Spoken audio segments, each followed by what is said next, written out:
Let's talk about custom events in Angular. In modern Angular 21, we can define custom events on two ways. Using output function, like here, this is modern approach, or using output decorator with event emitter, older way, but still used in applications and fully supported. We will talk about both.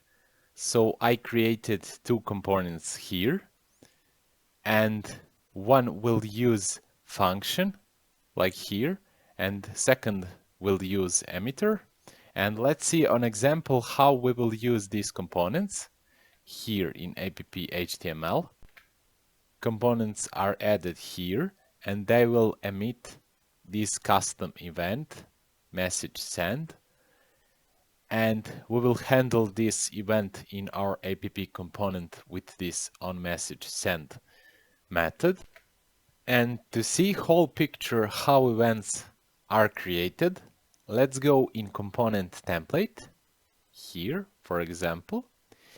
In both component we will have button in template which will send some message outside component on click. How we are sending message, let's see in code.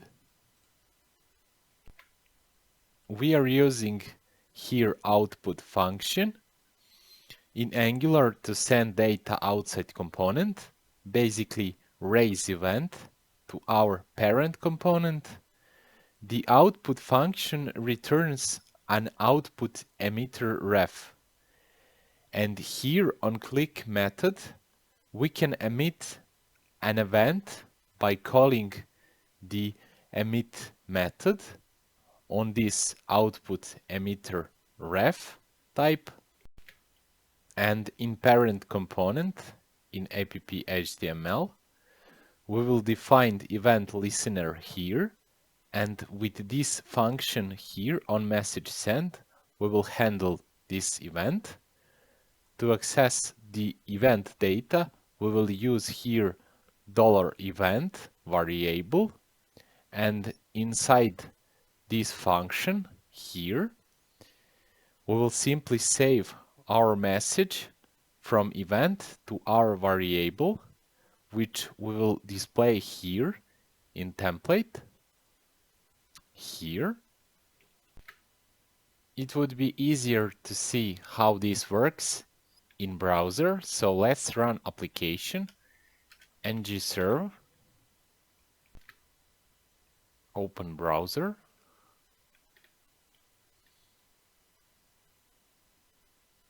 we will see these buttons.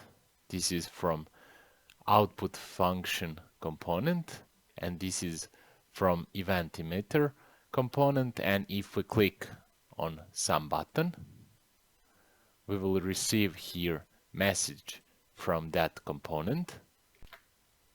Same is with this second button. If we click, we will receive this message from event emitter component, and that is okay. Let's go now in template again.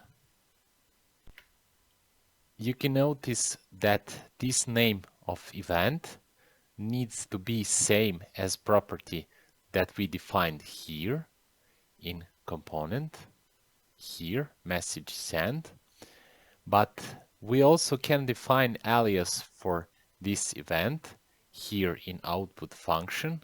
We can put parameter.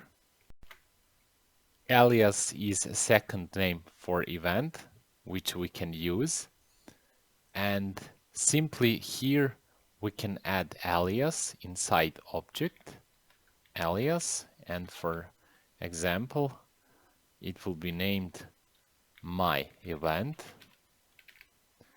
and we will test this now in template in app.html. Instead this we will put this name for event. Okay, save, and let's test it. Go in browser, refresh, click here, and we can see that our event works properly again. Okay. And finally, let's see how event will be sent from this second event emitter component. Template is same, but code is different. Go in code here. Here we are using output decorator, and it marks a property as an event that the parent component can listen to. And this new event emitter creates an event emitter object that can send, emit data to whoever is listening. And also here, when we click on button, we will emit this message with this emit method, which we have available on this event emitter type.